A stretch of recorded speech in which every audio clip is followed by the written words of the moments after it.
prosperity, the final frontier. These are the voyages of the Unity Fort Wayne Spiritual Center. Our mission, to explore the laws of prosperity, to seek out new thoughts and new levels of consciousness, to boldly go where no one has gone before. The Gospel according to Captain Kirk and Reverend Walden. So far, our journey together, we have launched Rockets of Desire. That's right, Stephanie. We've launched Rockets of Desire, and we've created a flight plan for our prosperity. But guess what? That ship isn't taking off without a commander. We have to be able to command the ship in order to receive the prosperity that is waiting right out there in that new frontier just for us. Command. When we think of command, it is about taking authority or control over. And the first law of prosperity that we're going to talk about this morning is just that. It is called the law of command.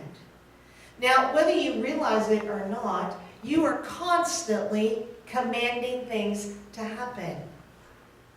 Job says in the Bible,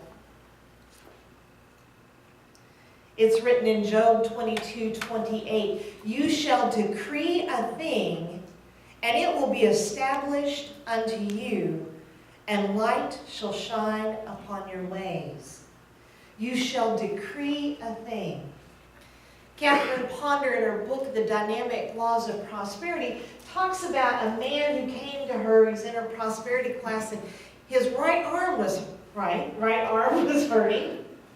And he'd gone to the doctors, and they couldn't find anything wrong with him, and they were getting ready to do some extensive testing because he was having this pain, and he just couldn't figure out what was going on. And upon further investigation, what Catherine discovered is that one of his favorite phrases was, "I'd give my right arm if I could, blah, blah, blah. I'd give my right arm if I had that." As soon as he had the awareness of the power of his words, he decided not to say that anymore. And amazingly, within just a couple of months, guess what happened? His arm quit hurting. We are always issuing commands.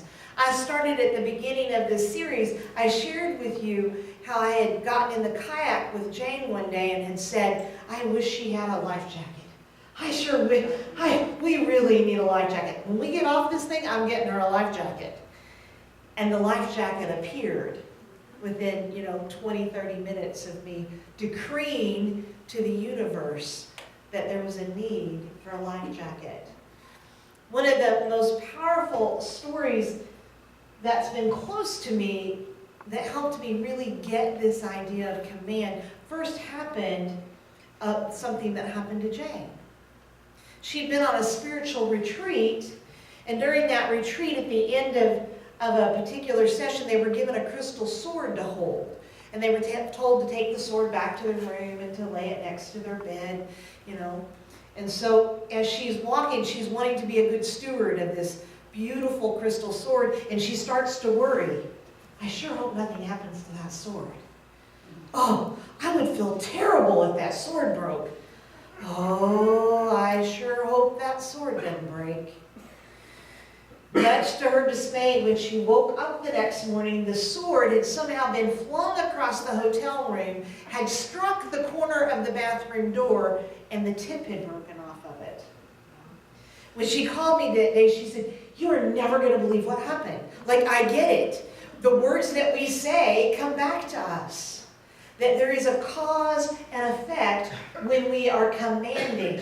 And commanding is just about saying something with passion, with desire, with strength.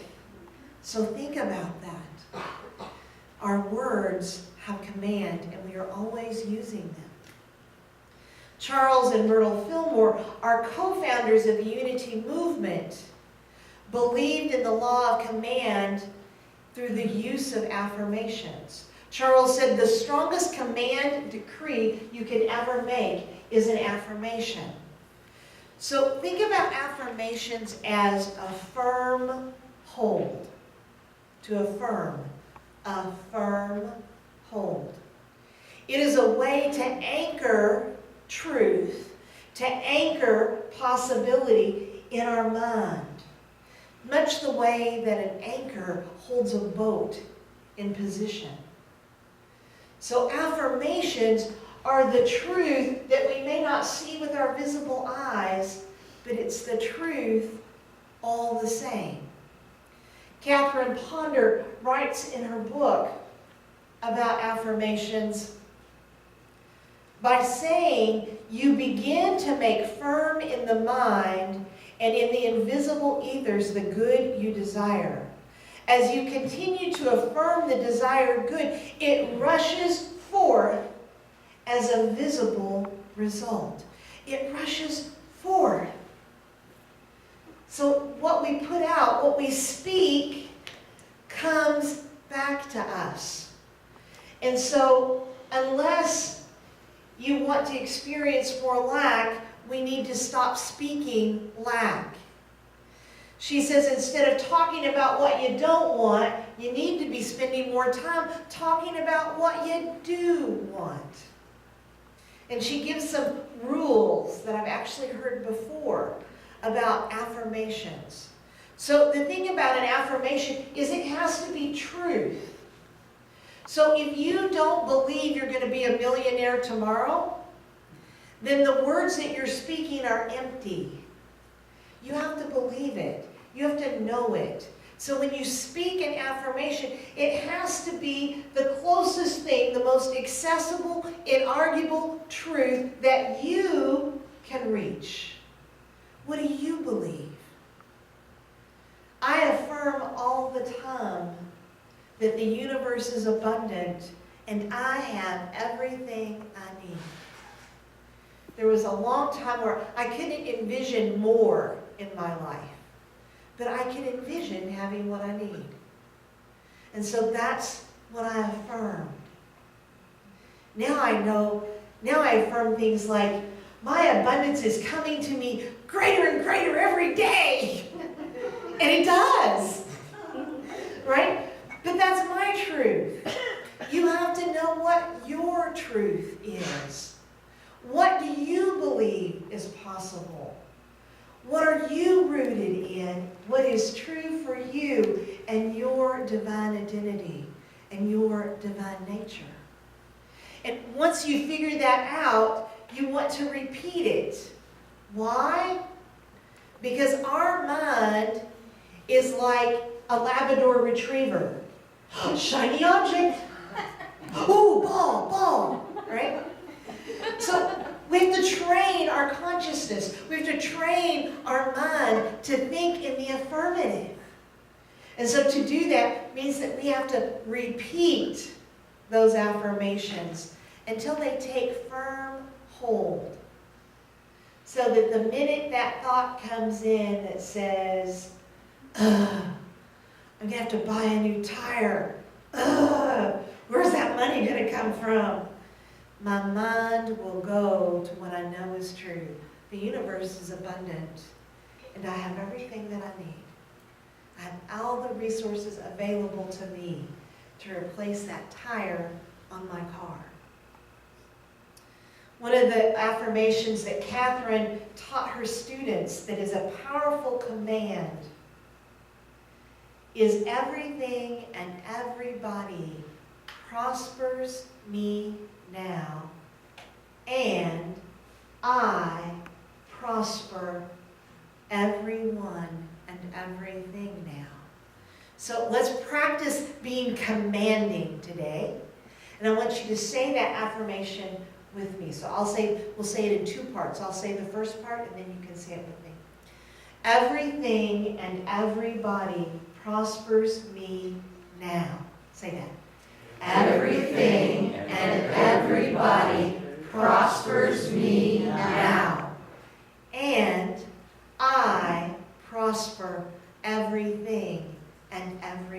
now. And I prosper everything and everybody now.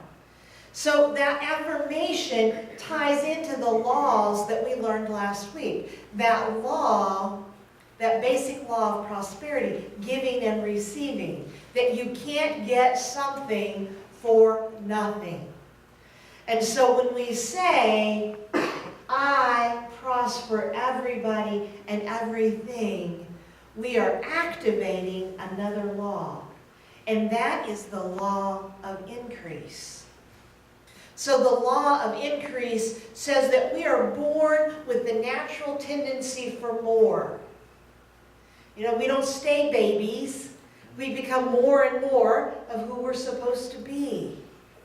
That it is natural to have desires. It is natural to want more food. It is natural to want more love, more friends, more. And when we apply the laws of prosperity, that more becomes elevated to a divine expression. Now, the problem is that the law of increase is balanced by the law of decrease.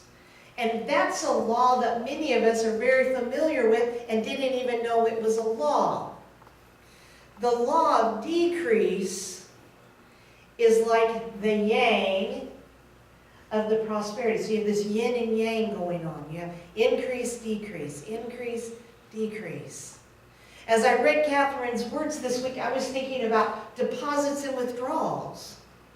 The law of increase are deposits into our prosperity bank account. The law of decrease is when we take withdrawals out of that. And Catherine describes those withdrawals as criticism, judgment, anything that makes anyone feel less than. You see, it's not only impacting them, it's impacting us when we are in the law of decrease. We're withdrawing from our own account. And in an effort to create balance, the law of increase steps in, and we receive tenfold what we just put out. So if you're experiencing criticism, judgment, and feeling less than, you might want to look in the mirror and see where it is that you are being critical, where it is that you are being judgmental. We also practice this law of decrease every time we focus on not enoughness. I don't have enough money. I don't have enough love. The world is crazy. There's not enough peace. There's not enough sanity. There's not enough. We are activating that law of decrease, and the law of increase steps in to create that balance. And guess what we get more of? That's right, everything that we've put out. But the law of increase says that when we prosper others, we prosper. That the more that we see others as successful, the more success we experience. So imagine for a moment, think of that person that rubs you the wrong way. And if you don't know who they are, let me start saying some things like mother, father, ex. Think of that person that rubs you. And now close your eyes and I want you to see that person standing in front of you. And I want you to imagine that person as successful, as prosperous, as having everything that you would want for yourself. Open your eyes. You've activated the law of increase. Now, my first experience of this law was not really pleasant. When I first got into recovery, I had a long list of who'd done me wrong. And let me tell you, just about everybody done me wrong. Right? And this long laundry list. And I remember my sponsor saying to me, I want you to take that list and I want you to pray for those people. I thought, oh, you bet I'm going to pray. I'm going to pray that a Budweiser truck runs over him. That's what I'm going to pray. That he gets what he deserves. Right? No. I want you to pray for each of those people. I want you to pray for them for 30 days. And I want you to pray that they get everything that you want. What? I don't think so. But I was willing, and I did it. I don't think that my sponsor may have known that she was instilling in me the law of increase, but that's exactly what she was doing. Now, I can't tell you if anything good happened to any of those people that I prayed. And I can tell you the truth, I prayed through gritted teeth the first probably 10 days. You know? And then a miracle happened. Now, A Course in Miracles describes a miracle as merely a shift in consciousness, a shift from fear into love. At the end of the first 30 days, I felt peace, and I hadn't known peace in a really long time. In that 30 days, I found room for grace. And in that 30 days, I began to understand the power of forgiveness. Now, I don't know how those people profited, but I can tell you that I prospered in peace, in love, in joy, like I had not known before.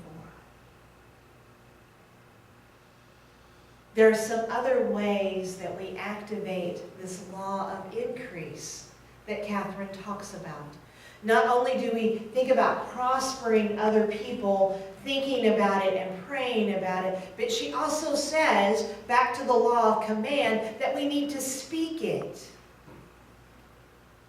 So that when we are in conversation, we talk about the good. We talk about what people are doing right. We talk about the things that are positive in the world. We talk about the good that has happened in our life today, because that creates a vibration of increase that filters out into the world. She also says, not only do we think it, pray it, and speak it, we act as if. We act as a person of increase. We act as though we are prosperous, because we are. So how does a person dress? Because she talks about look, the way we physically look. How does a person dress who is successful, who is thriving? How does a person carry themselves who knows that all is well? How do we interact with others when we are in a place of increase? How do we look? How do we engage with the world? Her other suggestion is that we avoid at all costs the law of decrease. Whether that is gossip, whether that's lamenting about the political state of affairs, or worrying about the economy. That we stop focusing on what is lacking, and that we turn our attention to gratitude. We turn our attention to what it is that we have that we are blessed by. Who in our lives is blessing us? What circumstances in our lives are blessing us? Because blessings are abounding. When I was a little kid, one of my favorite songs, one of my few songs actually, that I enjoyed singing in church was, count your blessings, count them one by one. Count your blessings, see what God has done. Count your blessings, count them one by one. Count your many blessings, see what God has done.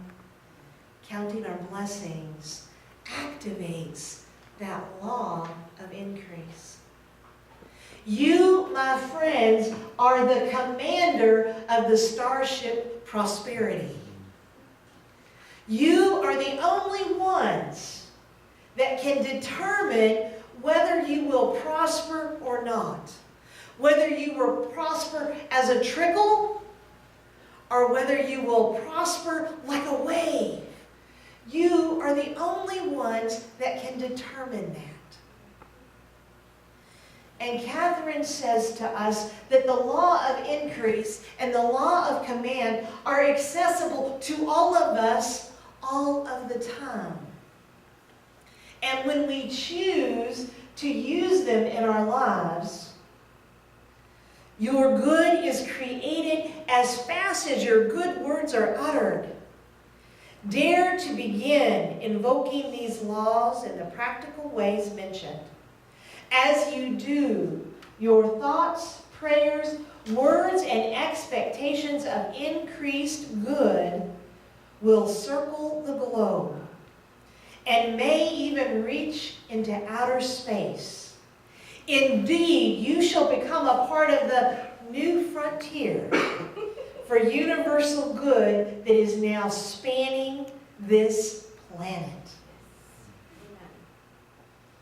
As my favorite space explorer would say, to infinity and beyond. Infinite love and gratitude, my friends.